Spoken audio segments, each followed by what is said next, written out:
Looking to continue to push this conversation forward, change lives, and impact people. So happy to be here. Snap it up and join it.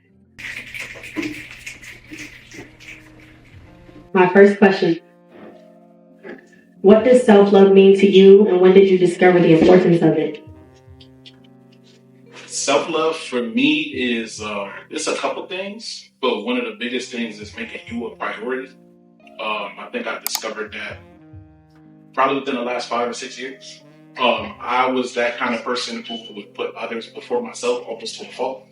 And when I finally took the time to take the time for myself, I didn't have any energy left. You know what I'm saying? I didn't have anything left in the tank to really love myself the right way or care for myself the right way. So self-love was understanding that even if I put myself first, the other people that I was putting first will still be okay if I get to them after me. And making sure that I'm okay first before I can get to other people. You know, it's like when you're on an airplane and they do that instruction thing and they're like, put the mask on yourself first and then get the child. You got to take care of yourself first and make sure you're good first. And that's what self-love is really starting to mean to me.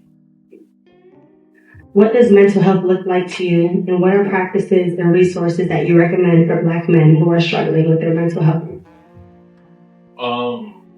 Mental health looks like, to me, it looks like this. It looks like y'all. It looks like the human experience.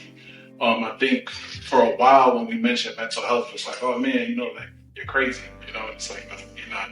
Something's wrong with you. You know, like yeah, but there's something wrong with everybody. We all got problems. We all navigate life. So really, like mental health is the human experience.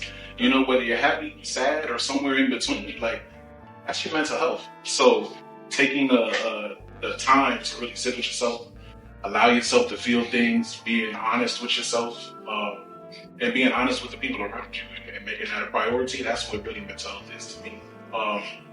As far as resources go, I've made myself a resource because I didn't see as much of it in the community as I wanted to. But there are also plenty of other resources, especially here in Bridgeport, and different men's groups. Psychology Today is a great place to start, actually, for the first year, because you can filter out people by insurance, type, gender, whatever it may be, whatever you're looking for. If that's the route you want to go. But there's also other avenues that you can go. But Psychology Today is a great place to start. Thank you for sharing. How has loss or tragedy impacted the way you love yourself, good or bad? Man, that's some questions. That's some real questions. How has loss impacted me?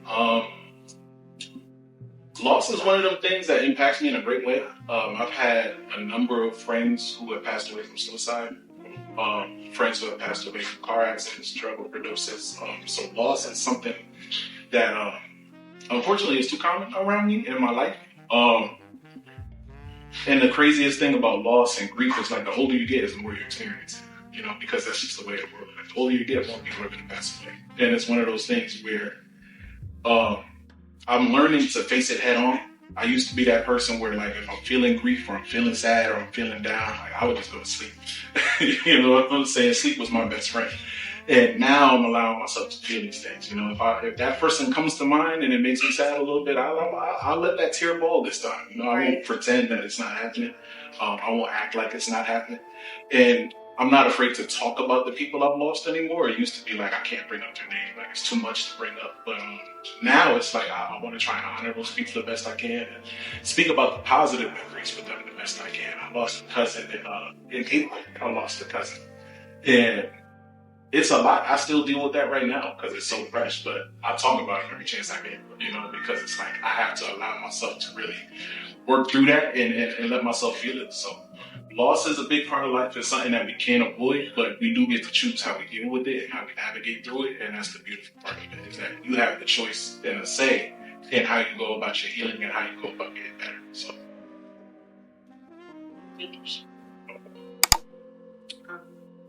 What are some challenges that you face on your self-love journey, and what has helped you along the way? I think the biggest challenge I faced in my self-love journey is I was a people pleaser. I was a chronic people pleaser. Like, That's my first, middle, and last name. People pleasing. And then I would get into romantic relationships and lose myself in it because I was trying to please the person I was with. And learning that I didn't have to perform to be loved. I was worthy of being loved just the way I was. Just for showing up the way I was, I already deserved the love that I needed. So getting over people pleasing, not just in relationships, but also my family, like my relationship with my mother. Like being a young boy whose father isn't in the home and feeling like now, okay, I have to be the man in the house. I felt like I had to meet all my mother's needs. So my people pleasing started there. I'm like, man, I got to do this so my mom's happy with me, so I can be loved and I'm cool in my house. Because if I don't do it, it's a problem. So that's where it started. So as I've gotten older, I've been healing those romantic relationships, but also healing the relationship with my mom. She actually gets upset with me because I have mad conversations with her now. Like, Mom, we got to talk about this. Whereas before, my mom bothered me, I just ignored it.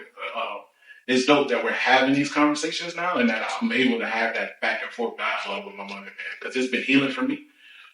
So definitely people please. Thank you for sharing it.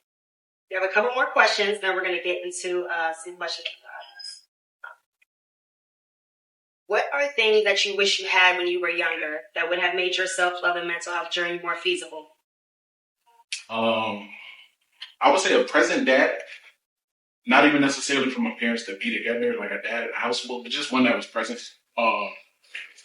Because I feel like as a man growing up, especially navigating your mental health and, building your confidence, building your identity and those things, a lot of that really should be coming from your father. So I feel like there are certain things I could have navigated better if I had a man's perspective, or certain things I could have approached different if I had a man's perspective. So a present dad would be one, but boundaries is another big one. I feel like if I knew the importance of boundaries sooner, or if I knew how to set a boundary and then enforce that boundary and not feel guilty about it. I didn't mention guilt earlier.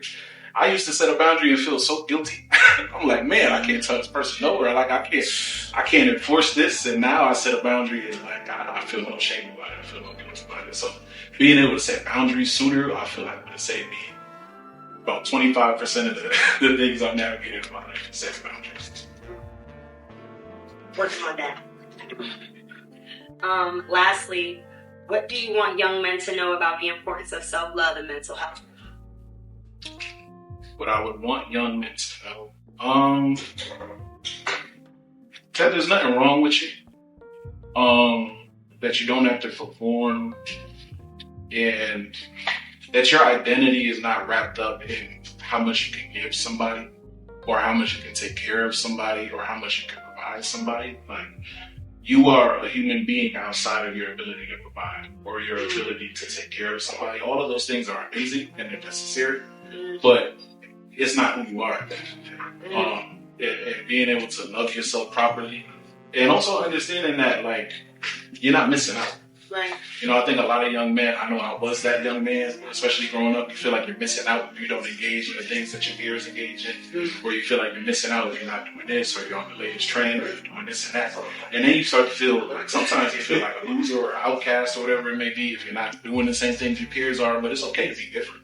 Right. You know what I'm saying? It's okay to hold yourself to a standard even at a younger age. I feel like, obviously we get older, we start carrying ourselves different, but we go through that phase when we're younger where it's like kind of just move around and make our mistakes.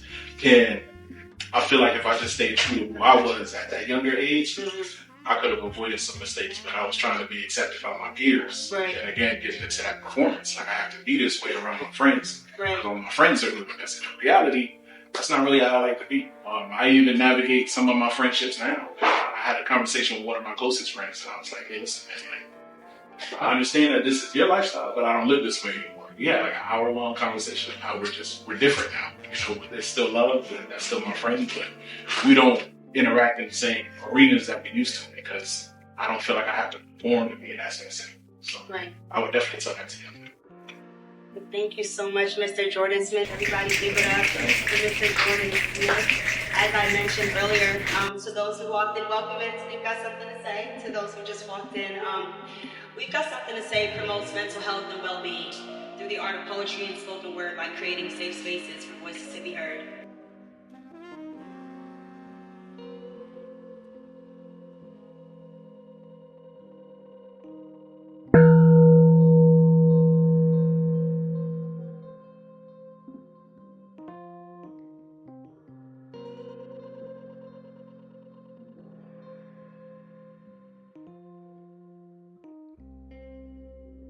Repeat after me. My mind mind is is mine. mine.